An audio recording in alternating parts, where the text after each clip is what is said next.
แนมเห็นบ่นี่ทางนี้ก็โอ้น้ำ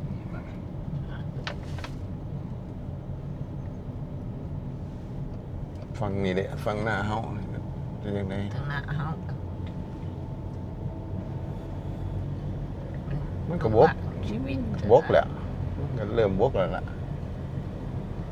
บกมันเสียหายแล้วจังสั่นนี่มันก็ไหลเข้ากันเนี่ยมันไหลเข้ามันก็ไหลเข้ามากมันเสีย